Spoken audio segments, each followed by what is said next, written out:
Hello, everyone. I am Gary Gatto on behalf of NRN. Welcome to Race Versus coverage of Round 10 of the top split strength of field race of the iRacing official Indy Pro 2000 Series, coming to you from Circuit Gilles Villeneuve in Montreal, Quebec, Canada. Joining me for expert analysis in the booth from the Team Watson Racing organization, former Reddit IndyCar League Turbo Series champion, James Watson. James, tell us about the stars and cars of this series and what should we expect for tonight's 20-lap race. Well, first of all, I love the introduction. Usually every Thursday nights, I don't get that type of introduction, so I'm definitely going to hound Graham about that, because that's awesome. We do things right here at Race First. Apparently.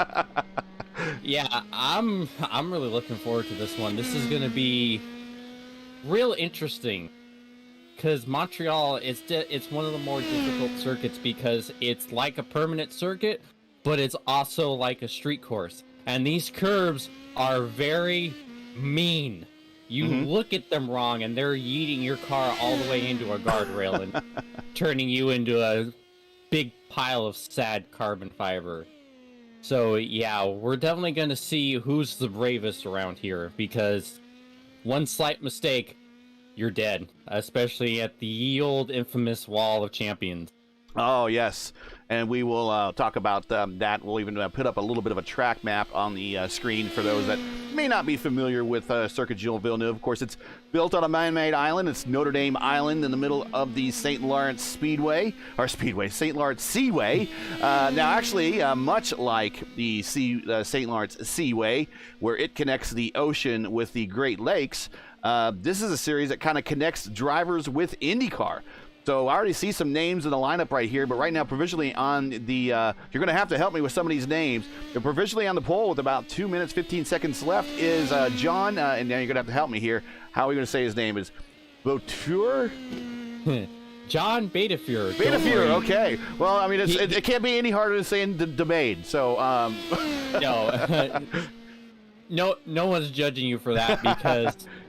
John has been racing with us for pretty much the entire season, and only last week did we figure out how we were actually supposed to pronounce it. We've been calling him Boatfear all this time, so yeah, it's Betafure. And yeah, everyone who's been tuning in with us week in and week out know that seeing John up there, not surprising at all. There's a reason why Mr. Betafure is the point leader. Currently provisionally P2 with about 90 seconds left. Wow, actually just a new name jumped up. Theodore Burns, provisionally P2. Provisionally P3 is Michael Kohalik. Am I saying that like Kohalik? Yeah, yep. Kohalik? I think we call it Kohalik, but okay, yeah, Kohalik. Michael hasn't told us how it's supposed to yet, so okay, we'll get an official word from him. That's absolutely on him then. And of course, two names that I'm familiar with. Currently sitting provisionally P4th, Michael Haller. He is a former winner in the Reddit, now to be soon the Revolution IndyCar League, which actually will be starting December 1st here on Raceverse. He won the Dover race there. He is provisionally P4, and also a two-time winner in the Velocity Online Racing Series this season. David Porcelli, he is one also amongst the points leaders there. He's currently provisionally P5 here on the grid. So we got some names that I'm familiar with. Simply these guys, certainly with Porcelli, definitely a road ace. We'll be watching him as they continue to do some laps here on the course. I don't think we have very many people getting ready to go. So let's get to it right now. It is a 2.71 14-mile road circuit located in the man-made, like I said, man-made Notre Dame Island, St. Lawrence River. Current lap record is held by Valtteri Bottas with a time of 113.078 or a speed of 133.501 miles per hour. Setting his Mercedes AMG Petronas F1 team prepared F1 W10 chassis in qualifications for the 2019 Canadian Grand Prix. And of course, if you follow us on Race First, we like IndyCar. And here are the two IndyCar lap records here at the facility. There's a kart lap record held by three-time IndyCar winner, Indy 500 winner Dario Franchitti with a lap of with a time of 1 minute and 20.238 seconds, or a speed of 121.832 miles per hour. And then there is the Champ Car record held by 4-time IndyCar champion Sebastian Bourdais with a time of 120.840, so almost identical, with a speed of 120.683 miles per hour. By direct comparison, there is an Indy Pro 200 lap record. It's held by Ryan Justice with a time of 137.791, or a speed of 99.7638 miles per hour. So something very similar to what we saw currently running on the race course right now. Here on the second row, that's pretty so, nice. I got some. I'm listening to Team Radio. I'll have to mute that here in a bit. But let's go over tonight's starting grid while we have everyone kind of gridding up. John Betafuhr is P1, currently P2, Theodore Burns. P3 is Carlos Vila. P4, Everett Paddock. P5, Dave Porcelli. P6, Coalin Martin. Am I saying that right? This is the first time he's raced with us. Oh, so okay. That's another. We've seen Michael Kohalich before, but Coalin, yeah, we haven't seen him before with us. So well, welcome to the series. Yeah, that's another. Your guess is as good as ours. P7 is Frank Gwynn. This is a home race for him. He's from Canada. P8 is Jeremy Rogers. P9 is Michael Kohalich. P10 is Frankie D. P11 is Michael Haller. P12, also a home race for him, is Chris Preston. And rounding out the grid is Kylo Calasetti. He's also from Canada. Hopefully I'm saying that right. Andy Corsa for P14, and Giancarlo Schooler is P15 in this 15-car event. There might be a little bit of issues with timing and scoring, because on my end it's showing Frank Wynn in 12th, and I was just about to say that it's very, very weird to see Frank down there that far. Frank is usually one of the faster guys, but he's been having some rough go around in the Thursday show the last few weeks. As we are now underway, coming to green here, we will try to get you a good look here of the start. We'll try to do what they do before. We'll kind of go silent for the first lap, and we'll pick it up at the completion of the first lap. If we call out any action, we'll go ahead and call it from here. Getting ready to go green here in Montreal.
Well, there we go. I got a completion of the first lap, trying to get some of these graphics up. PC is laggy. Don't know what the deal is. We got reboots, but hey, looks like Betafuhr is the guy up front right now, currently leading the opening 2 laps, and we are well underway of this 20-lap event. What do you think of the start so far? A lot cleaner than I was really expecting. I was expecting a little more chaos. This is really tough to go around side by side, but that's why this is the top split, because, man, these guys were good. Yeah, not a lot of close battles out there. Looks like about evenly paced. Going back in the field, we'll pencil in here on David Porcelli, who is currently P3, trying to run down these leaders. He's got about the biggest gap ahead and behind him about anybody here in the top 10. But everyone else pretty much has about 0.2 of a second between themselves and the next person. Is that normally a victim of because underpowered these cars are? Only 275 horsepower. Or is it just more of a thing of everyone kind of taking a slower, more safety envisioned start? It's definitely everyone kind of taking it. These cars are usually very draft blocked, so most other tracks, like even tracks that you wouldn't really expect, like Red Bull Ring, you usually get a big pack. But with all the chicanes and the dangerous curving around the Circuit Gilles Villeneuve, you're definitely going to have a lot more guys taking it easy.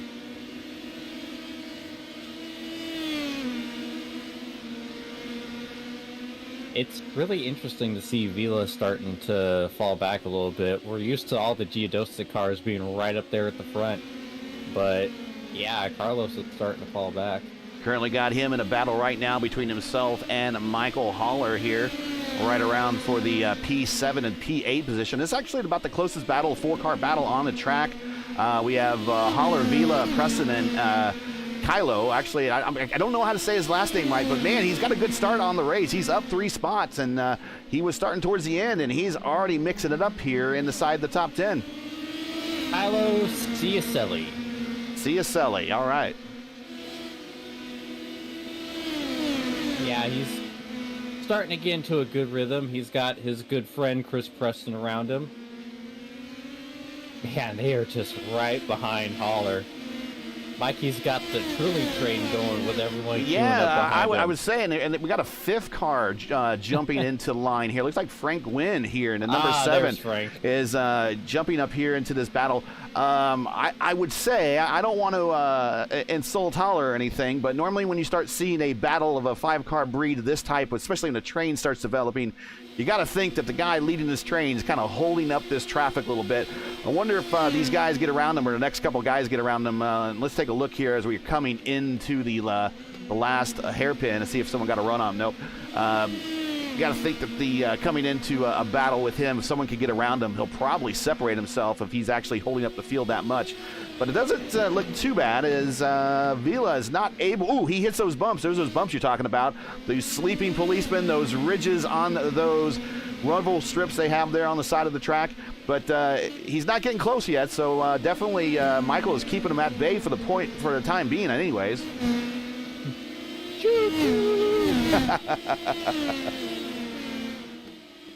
Right now, the biggest shock in the race is seeing Everett down there in 6th. Everett has always been one of the pound-for-pound fastest guys in this car and in this series. We're used to seeing him battling up for the win.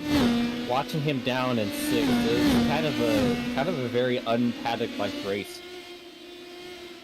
Now, why is that? Is this not one of his favorite tracks, or just maybe didn't have time to practice this week, or could be any number of things, really? Could it be? Do we know? Oh, he disappeared there, so he might be having ping issues. Nah, you kind of get used to that. Every once in a while, Everett will kind of ping back and forth on a weekly basis, but it's hard to say on that. It's been, I honestly can't remember the last time Montreal was on the official PM18 schedule. I mean, I've been around this series a long time, and the last time I driven here with this car was the second race of the turbo season, the inaugural turbo season. That was way back in a year ago coming up. Yep. So, yeah.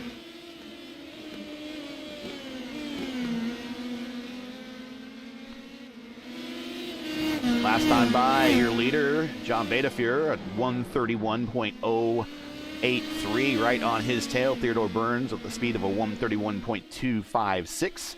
Dave Porcelli, he's maintaining that gap a bit with a 131.351. Those are your podium position top 3 right now. We only have one car that's dropped out so far. No reason why. Giancarlo Schooner showed him out right now. Currently scored in P15. Jeremy Rogers currently scored in 14th. Both had a pretty lengthy. Look at Burns doing a little Tokyo drifting there, coming through the pin. That is simply called The Pin here at the Circus Gilles Villeneuve. They're coming down the Casino Straight right here, which opposite the rowing basin, which they used during the 76 Olympics here, when the 76 Olympics came here in Montreal. And we're in the famous Wall of Champions right there. Everybody who's anybody that Formula One wise, IndyCar wise, kart wise that have raced here have smacked that wall one time or another. You have a couple times yourself, haven't you? I would prefer not to talk about it. All I have to say about it is, yes, I am an official champion. Take that for what you will. You got to endorse the place with your mark somehow, right? So might as well just put it on the wall there if you can. So going a little backwards, trying to figure out what happened to Giancarlo Schooler was going into the chicane right before Wall of Champions. He waited a little too long and made some slight contact with Jeremy Rogers. And okay. Figured it had to be some contact between those two. Those are the only two to make stops on pit road. This is a zero-stop race. Of course, these cars, for real, when they did race in support of Indy Racing League and IndyCar events, did not stop. They have the Cooper tires on them, which, well, since we're racing here in Canada, I can equate them pretty much to hockey pucks. That's how hard they freaking are. They do not wear off. In fact, talking pre-race, you're telling me it takes about 5 laps even for these tires to really come in. We're on lap 6 here, so these guys should be really coming up to speed. Yeah, I mean, I'm not on their level, but it took me a long time to get the tires into a comfortable operating temperature. Or otherwise, I was the solid second and a half off of what I ended up doing lap time wise, which is significantly far off of what they're doing now. Your lead duo coming into the turns 3 and 4 complex. Call it a chicane, I guess, if you will. The second Wall of Champions right there. A lot of cars make contact with that wall. Coming down a little bit of a straight with a dog leg in it, coming into the next chicane of a 6 and 7 complex. A little bit more wide open, kind of take a little bit faster. You got a little bit more of a straightaway this time underneath one of the several walkways to the infield around here. And then you come into a very slow 8-9 complex right here, which is one of the, probably the slowest chicane on the course right here. Then you got a pretty long straight that brings you down into the Pin. And if you are a Formula One fan, this is where you've seen Kubica make his massive shunt back when he was racing for, I think it was Sauber. Back in the mid-2000s, and if anyone saw that shunt and saw his arm go limp there at the very end, you're thinking, whoa, and man got up and walked away from it. So more power to him, but this track is also known for bringing out the safety cars in F1. You're doing a bit of a concrete jungle here, as you see coming into the final chicane and the Wall of Champions. A lot of concrete wallage here, a lot of cars going to one end of the track to the other if you make contact.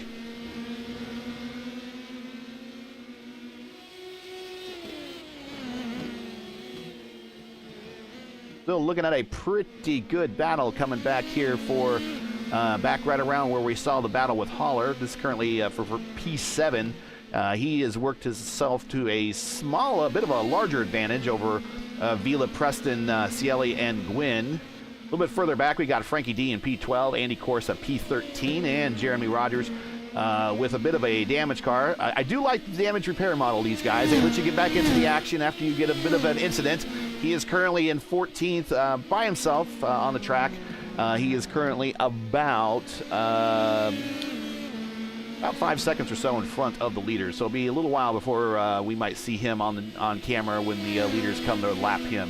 And we're getting up rapidly to the halfway point. We're at lap 8 of 20.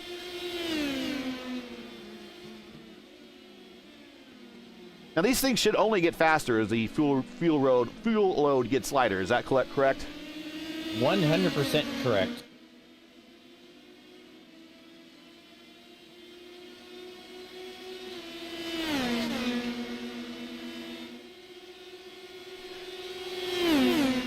Here we watch him coming down the Casino Straight into the chicane. Itafier just seems to be running his race, and it doesn't look like really Burns is panicking too much. He's just kind of following along in the tire marks and not letting them get too far down the road, but definitely letting Beta Fear know that he's not going away. Yeah, Teddy is definitely staying put right behind him, trying to make sure that David can't pass him, because everyone knows that David is quick. He won last week at Suzuka in absolutely epic fashion with moves that was honestly kind of putting Kimi on Fisichella 2005 to shame. So that's the last thing they want to see David catch up to them. David Porcelli, purple lap, 130.962. He is the fastest car on the racetrack. Not at the moment, but in the last 4 laps or so, he turned that fast time. He is all by himself. That helps turning those lap times when you got that clean air in front of you. He is currently about 1.6 seconds back from this battle that you currently are watching for the leaders. P1, P2, Beta Fuhrer and Burns.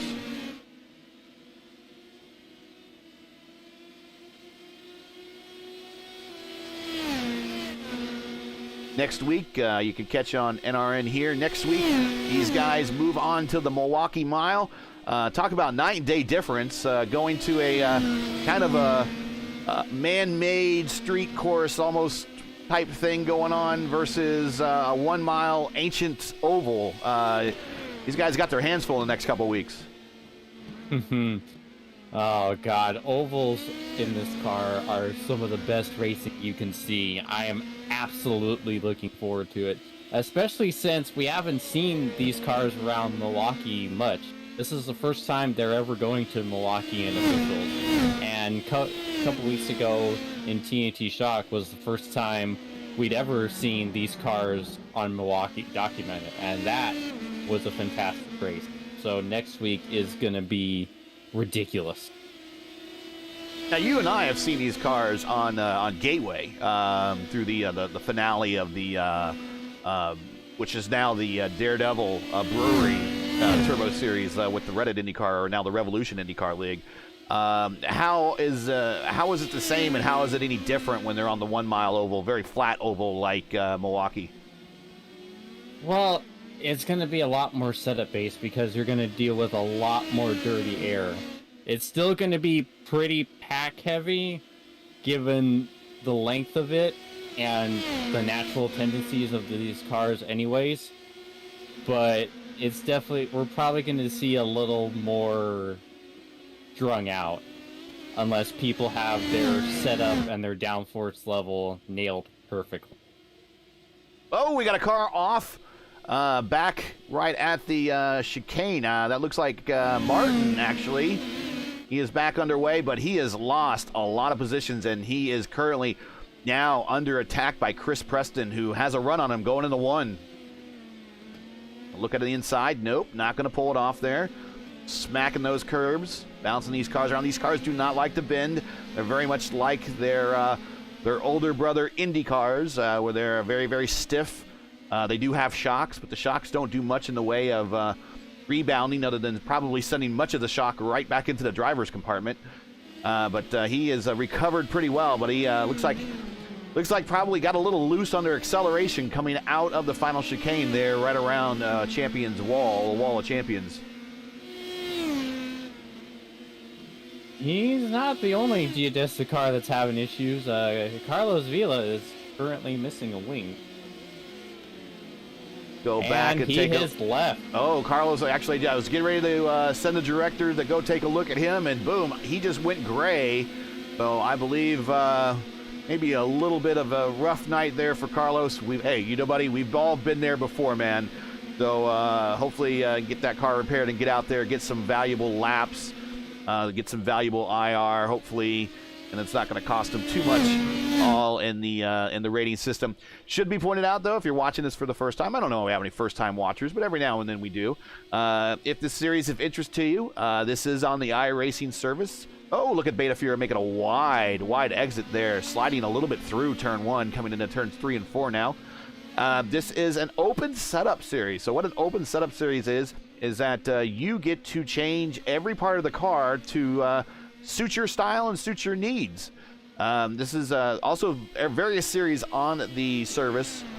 They do have fixed setup series, which is everyone is using the same setup in the same car. But this series is allowing a little bit more creativity, allowing these individual drivers and teams to work on their own setups. And as you see, these top three have kind of pulled themselves away from the rest of the main pack. They looks like these might be the setup kings of the group, or at least here today in Montreal. So, to follow back on what exactly happened to Carlos Vila, it was really strange. He was following behind Chris Preston, and Chris just got a little slow out of Wall of Champions, and Carlos wasn't able to slow up, and they made contact, and there went Carlos's rear wing, or front wing, rear wing, God.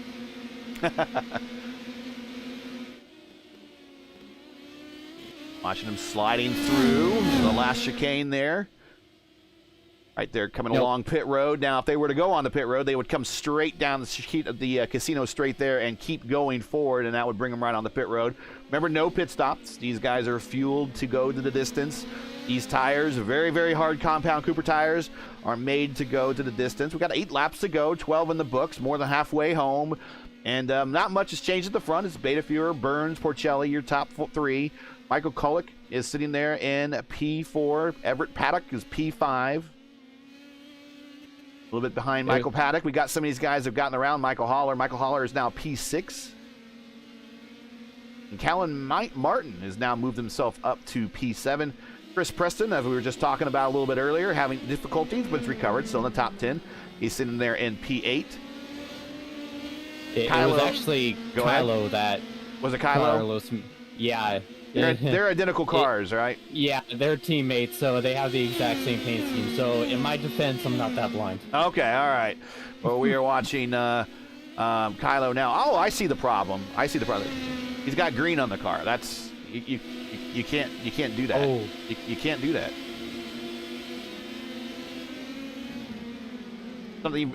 Only green's allowed on cars is British Racing green. That's kind of British Racing green, not quite. And if you're not familiar with what I'm talking about, go ahead and Google up the green car racing myth. And I'm a very superstitious guy, anyways. I used to play baseball and everything, so yeah, I do not drive with green on my car, and the couple times that I have, it hasn't been good. I don't know if it's just bad luck or it really is the curse of being green. But Kylo is currently P9 with the green rims and helmet. And right behind him, Frank Gwynn running in P10. Gwynn up 2 spots from the start. The current big gainers on the racetrack right now, Paddock up 3, D up 3, and Corsa up 3. Everyone else has pretty much maintained their current spot or is up a position, but not much more than that. Is that kind of the norm here, where at the start here, these guys just don't really make up that many positions throughout the races? No, I have to say it's because of it. We've seen some crazy moves on the starts before. We've seen 3 wide a few times. Back up to the leaders. Burns just kind of hanging out right there behind Beta Fuhrer.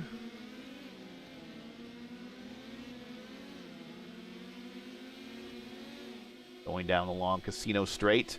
This is one of the few DRS-enabled zones when F1 comes here. Of course, these guys in the PM18s, no gimmicks. It's all your right foot.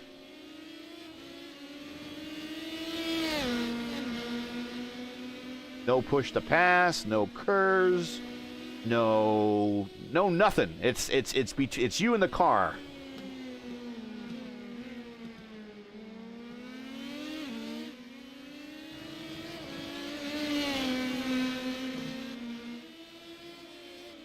Six laps to go. I think Burns is putting a little bit more pressure on our leader right now. They have themselves a bit about almost a 4-second lead over Porcelli in P3. We'll take a look at the actual gaps going on. Porcelli about 4 seconds back from the leaders.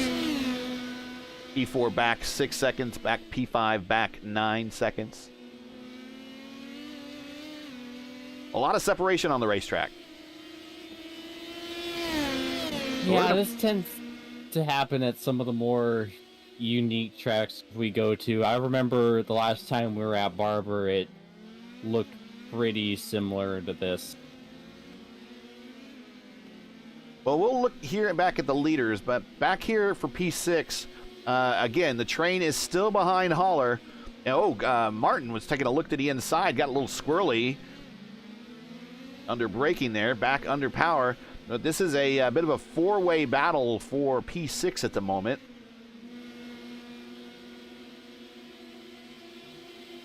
Got Kylo looking to move on the outside here, coming into the chicane. Check this out. Teammate versus teammate. What's rule one with racing with your teammate? Don't kill each other. There you go. Don't wreck your teammate. What's rule two? See rule one. That is how you do racing with your teammate. Preston holds on to the position. Kylo was unable to pull that off. Actually, Preston defended that position very, very well and did not give. Whoa, Kylo! We have trouble right there, and we have a whole bunch of trouble, and that is Michael Haller. So let's take a look back here. We'll try to go back, rewind here a little bit to see what's going on.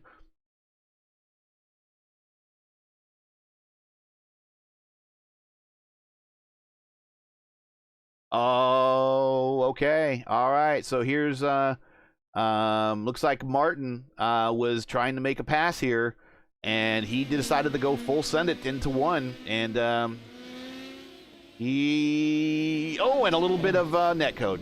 Netcode, seriously, like look at that. That is a good foot in between. Yeah, and that unfortunately took out 3 cars. So we're let's get back to the live action here on the racetrack. And here we get back in the front just in time. We got the leaders side by side coming into the final chicane. 5 laps to go, and it looks like Burns was unable to pull off the pass, but he is putting the pressure to the leader, Betafuhr, who has been the leader all race long. He has led every single lap up to this point, but he is definitely putting the spurs to him, and he's having a hard time getting through these these center curves right here. And I got to tell you, it looks like Burns is having a little problem too.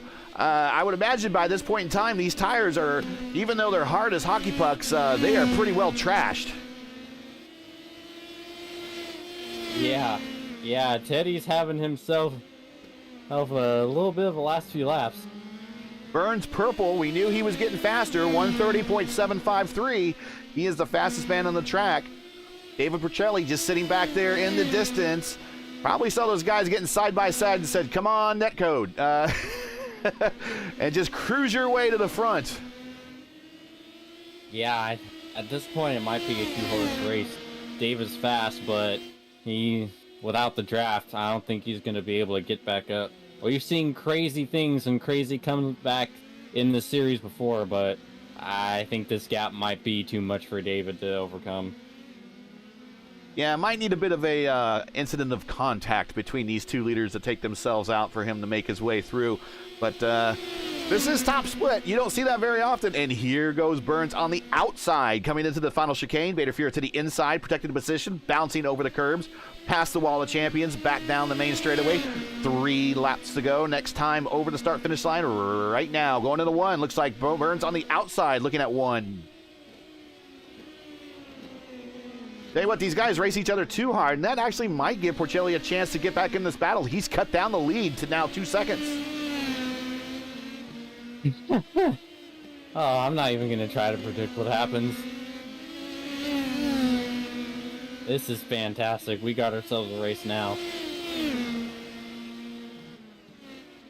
Running through the forest, watching David Porcelli in the background there as we're watching the leaders. He's actually now into the picture, and he was whipping that car through that turns 5, 6, and 7 complex. He is not leaving anything to waste.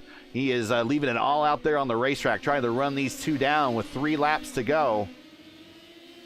Less than 3 laps to go at this point.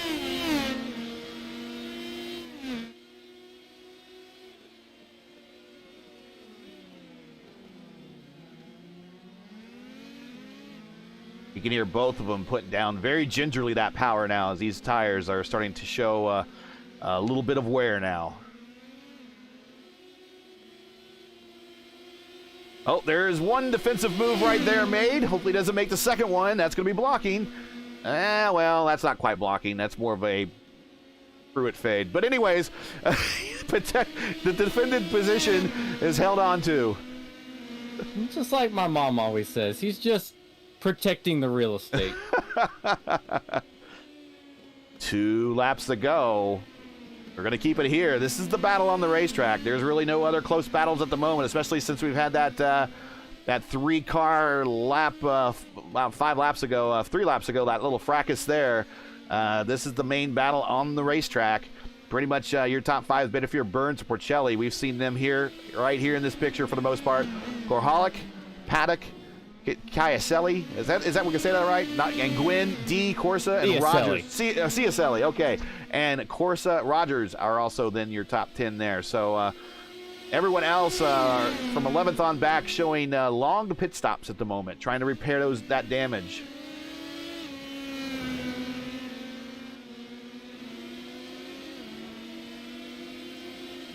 Two laps to go.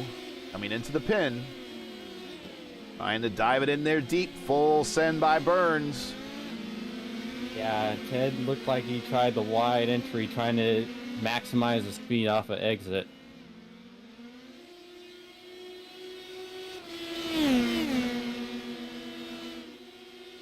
He's there in the draft, but it's not able to hold him close enough here. We reach the chicanes, turns 13 and 14. Main straightaway, white flag in the air. Coming very soon.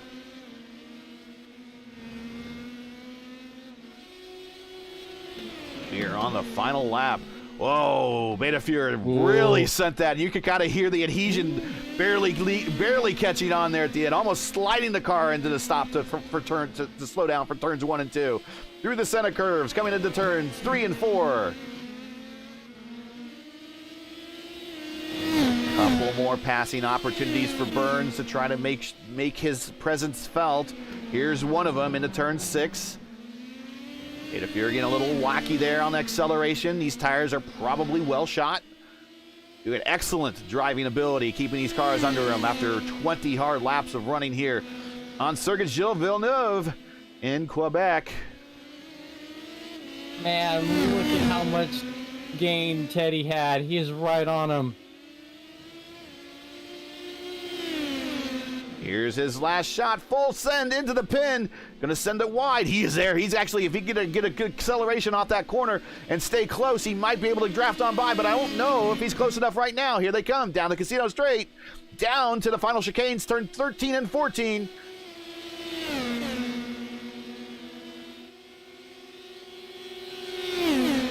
He's gonna full send that braking zone. There he goes to the inside. Contact!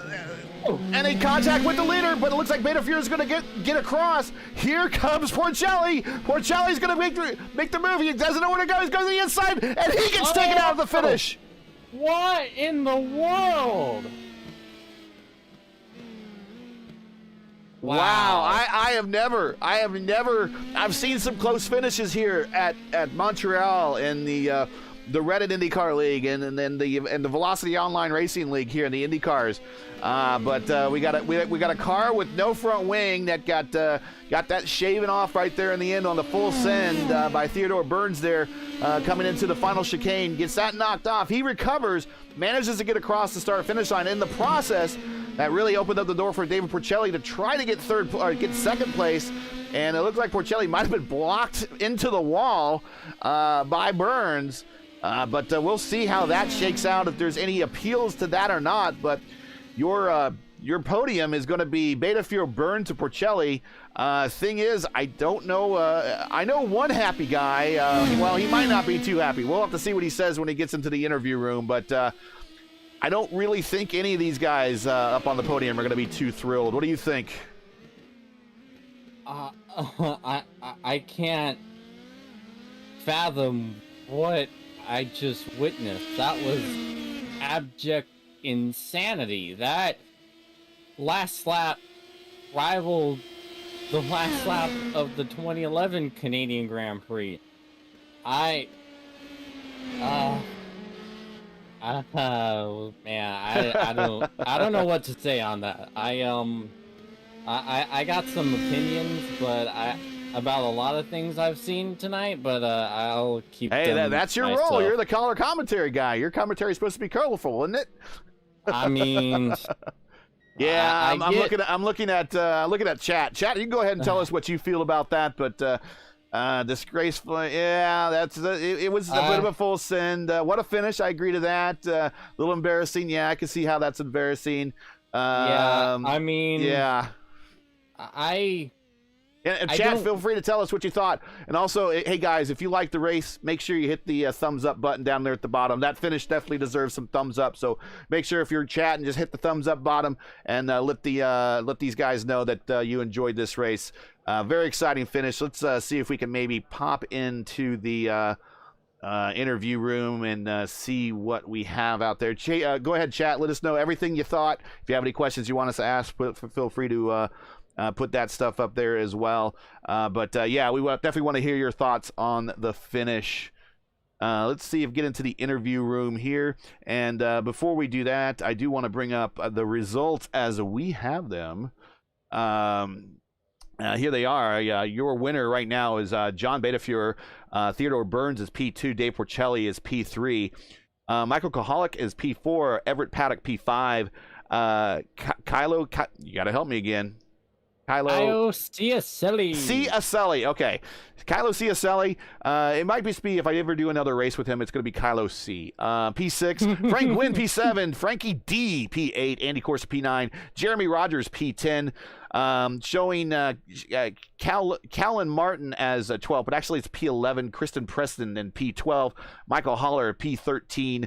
Carlos Villa, P14, and Giancarlo Schooler will round out your 15-card field tonight here in the top split of the PM18 series here on the iRacing service at Montreal. We will leave these up here momentarily, but let's take a peek here in the interview room, shall we, and see who would like to talk to us. And if anybody's upset and doesn't want to, I kind of don't blame them tonight. Well, we got all three of our top three finishers. All right, so let's go ahead and let's bring in the guy that I know of the best here is Dave Porcelli. So let's go ahead and bring in Dave Porcelli. Bring him on into the interview room here. I don't know, you want me to do that, or can you do that? There he is. Hey, there he is. Dave Porcelli. Hey, man, I know you and I raced together in the VOR series, so I know you generally as a pretty clean driver. Elephant in the room. Just go ahead and talk about the finish. Yeah, I was trying to find the safest way around him. I went left, I went right. He went left, he went right. He says he was just trying to hold on to the car. I'll take him at his word. It did look an awful like, trying to race a car that wasn't raceable anymore. But yeah, with a closing rate like that, things can happen. So it's a bummer. I feel like I should be getting the championship points for second, but oh well. Go ahead, James.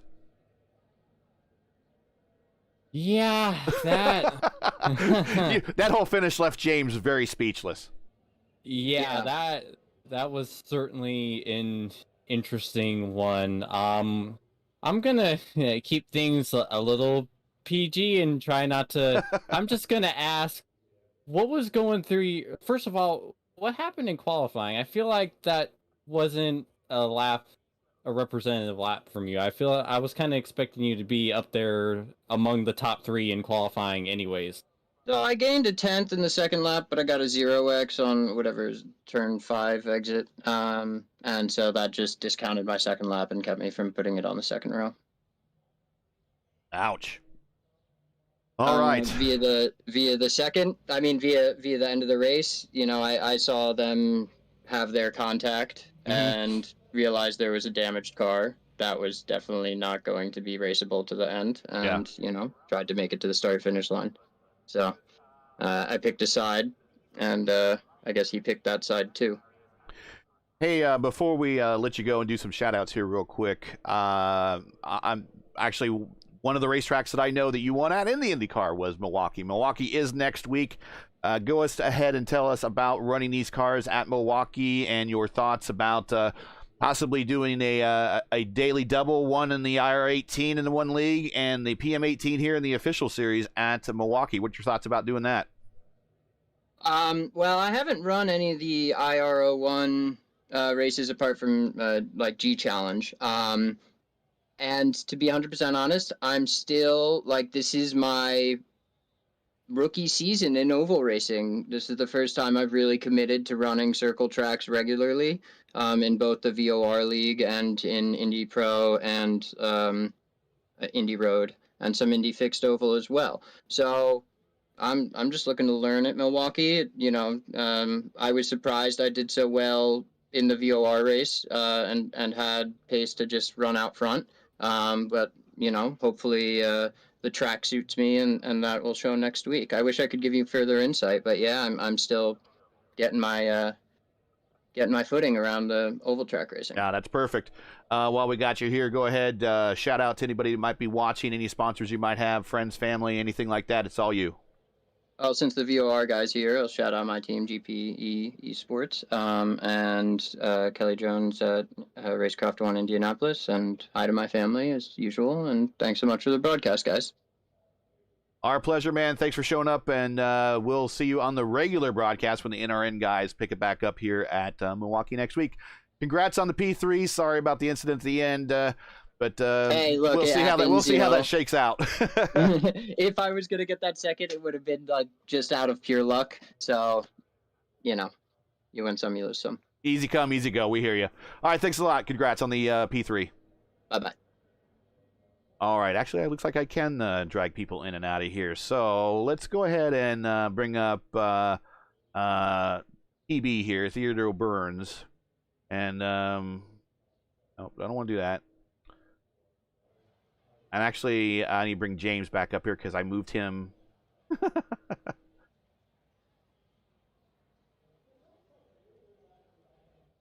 Move to.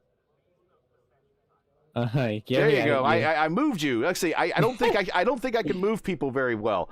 So let's leave the direction up to you. We got Ted in here right now. Is it Theodore or Ted? How do you want me to call you? Anything works. Anything. I'm Ted on the Discord, but Theodore on iRacing, so. Okay. Again, that was my first question with Porcelli, elephant in the room, the last lap, last turn, chicane, coming to the finish. Everything from your point of view. Yeah, I hate to be that guy. It's I never try and do anything like that on purpose. I try to go out of my way to race clean, so I really apologize to both those guys for the contact there. That's not like me, and I can guarantee that won't happen with them again. Honestly, I was not trying to make a move on John there going into the final chicane. Just, I guess, caught up in the moment. I broke just about a quarter car length too deep and realized I was coming up on him really hot, so I had to make the move over to the inside, and I was not intended to make a move there, so I got it pretty sideways, and he turned in, as he should have, into the corner, and so he made the contact there, and after that, it was, I wasn't trying to block or wreck David to the line, as I had the three wheels, and you know, with the left front off, I knew if I gave a little bit too hard input to the right, it would just pirouette right around, and that would really ruin both our days and ensure that neither of us made it to the line. So I was just trying to keep it as straight as possible and just make sure it could track. And unfortunately, you know, he had such a great closing speed, and we just met at the wrong place at the wrong time, and so didn't mean to hit him there either or try and block him or anything. So. Unfortunate to end like that, because otherwise it would have been a great race to the line. Go ahead, James. Yeah, I'm just kind of watching the onboard footage. Yeah, you were having a real hard time with that because there was a lot of left-hand input as David was coming up. But I'd like to get away from that and just talk about earlier in the race. I kind of hypothesized that you were kind of staying behind John to try to get a gap to David and just try to make it a two-horse race between the two of you. Is that what you were trying to do? Yeah, 100%. I knew if we got a three-horse race going, it'd be quite messy up there for most of the race, and it's such a long race, and obviously, you know, it's going to come down to the final two laps. anyway, so there's no point in battling for the first 15. I knew John had incredible pace, so I was just trying to keep up with him the entire time. I knew being in the draft, I could afford to make about half a tenth, mistake in a couple corners, but it was still tough to try and hang with him there. It was definitely giving my all. And so, yeah, definitely didn't want to try and make a move and compromise and bring David up into it. So tried to follow him and build the gap back to David. And it looked like some other kerfuffle happened back there and brought fourth place significantly farther back. So that was kind of nice. I'm sure David didn't mind driving on an island there. Just turned out fast laps for most of the race. So it was it was a fun battle. Definitely a lot of kind of trying not to show your whole hand and trying to feel each other out, find where each other was faster. I knew John, he was kind of burning up his rears a little bit, especially coming out of the corners. And I drove a setup like that yesterday in a race, and I knew that it would start to get loose going into the corner under braking. So I was trying to make sure I could time my moves to kind of back my brakes on up and get a really good run on them out. And so that was kind of my plan, trying to go into the last lap, and didn't quite work out how I planned. So. Well, nevertheless, P2, and it sounds like a sincere P2 there. So we understand. All of us have kind of been in one of the damaged car a time or two, and just trying to get it to the start-finish line. Of course, always valuable points and everything. Of course, in these iRacing official series championships, there's a lot of prestige there. So P2, nevertheless, and I'm sure there's people at home that you'd like to say hi to, shout out to, sponsors, what have you. You got the mic. Go ahead. It's all yours. I'd love to thank my team, Downforce Racing, all the support, setups, Discord bot. It's great to be a part of them and represent them in this amazing series. I'd like to thank all you guys in the broadcast booth, putting on a great show every week. Enjoy going back and watching it, or watching it when I can't be racing. And like to give one last shout out to my friend Carl Lemkool. He came down sick today, so he couldn't quite make the race. I don't know if he would have been in the top split here, but I know he always enjoys racing Indy Pro on Thursday nights. So shout out to him for watching at home. Oh, right on. Get well soon, dude. All right. Well, there you have it. Ted, bringing her home in some pieces, but P2 nevertheless. And next week, with a week to go, still in the championship, going to Milwaukee. So congrats on the P2, and everybody else. We will see you next week at Milwaukee. Thank you. All right, James, go ahead and take him down to the interview room there and bring up our winner.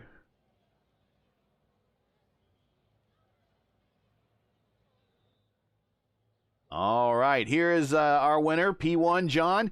I got to ask. This is a leading question for the other two guys. It's the elephant in the room. Coming in the last final chicane, coming to that checkered flag. Everything from your point of view. Yeah, it just looked like, Teddy got a little bit focused on my rear end and just kind of broke a little too late. And he missed me initially, so I appreciate him trying to go around instead of just doing the old hope and pray that he stops. So. I just tried to leave enough room and then, hopefully clear the slowdown before the start finish and come across first. So I was able to do that. James, you got anything?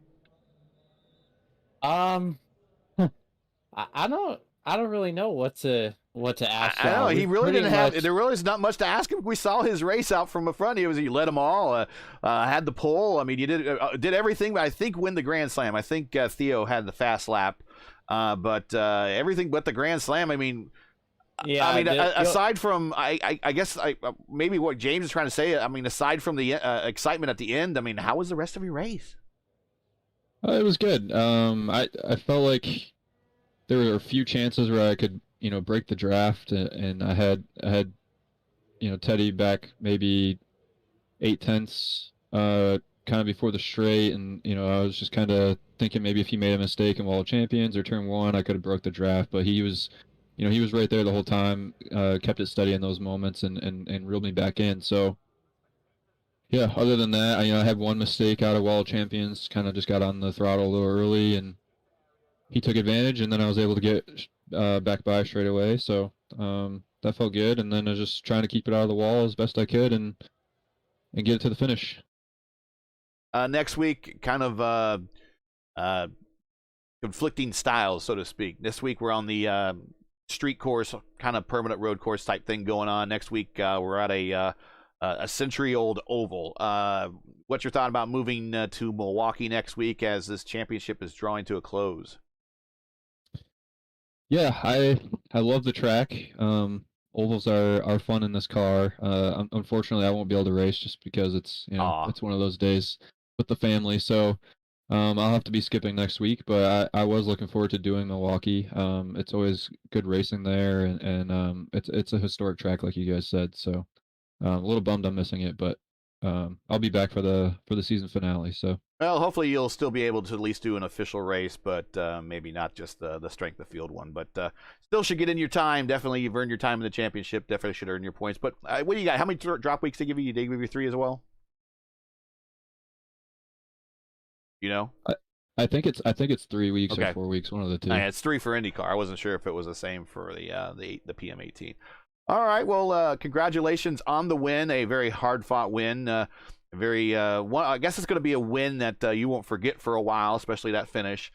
So while we have you here, any sponsors, family, friends you'd like to say hi to that might be watching tonight's stream?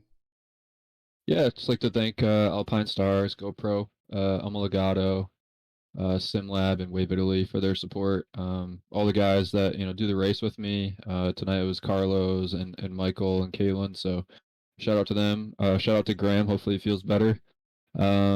And then thanks to you guys for the broadcast. Always fun to watch it back. So no problem. We hope we do NRN justice this week. So it'll be back to those guys again next week. So again, congratulations, and maybe we see you next week, but they'll definitely see you at the finale here in a couple weeks. So congrats on the P1, and go enjoy your win. Oh, thanks, guys. James, drop him out, and we'll get some final thoughts from you, James.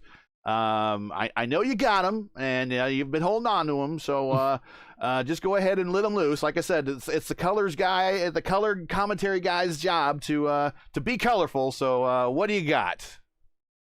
I'm not gonna say anything crazy or inflammatory. I'm not gonna say anything accusatory because I have to maintain some level of professionalism, so I start now. I'm just really kind of disappointed with the end of that race on so many levels. I watched a lot of things happen in that last however long that run of asphalt is from the finish line to the exit of the Wall of Champions, and I'm just really disappointed and sad to see what I saw. This series and these drivers are so much better than what we saw tonight. So just things happen. Races like this happen occasionally. I have faith that in everyone that we're not going to see anything like this again. So just kind of move on and get ready for next week. That's all right. Everyone has an off week, and collectively or even for an individual. So I thought it was a pretty good race. I want to thank the guys at NRN thinking of us when they did a replacement to call tonight's race to bring us in. Not the smoothest broadcast from my point of view for me, but I really do appreciate that I got a chance to get the Race Versus stuff out for a whole different group of audience and friends. If you liked watching any of our broadcasts here at Race Versus, feel free to check us out at youtube.com/raceverse. We'll be actually the next 2 weeks on Monday, we'll be covering the IndyCar fixed strength of field races. So if you want to see the Big Brother cars, check us out Mondays at 7:15 Eastern on Raceverse, where we do the strength of field races for IndyCar. So that's it for tonight. Once again, your podium from Montreal is John Betafier, P1, Theodore Burns, P2, and my man David Petrelli, P3. Join NRN next week as they will resume their coverage of the iRacing official Indy Pro 2000 series as it moves on to round 11, the historic Milwaukee Mile. To learn more about Raceverse and what we do, visit raceverse.com or follow us on Twitter. You can follow me, Gary Gotzo, on Twitter at Gary Gotzo. I want to thank everyone who took time to watch tonight. Be sure to join NRN again next week, same time, same channel. That's Thursdays, 9:15 Eastern on YouTube at youtube.com/National Racing Network. So for James Watson and everyone at NRN and Raceverse, I'm Gary Gotso saying to all, stay happy and healthy. And to all of our men and women serving in the military and as first responders, Godspeed, God bless, and come home safe.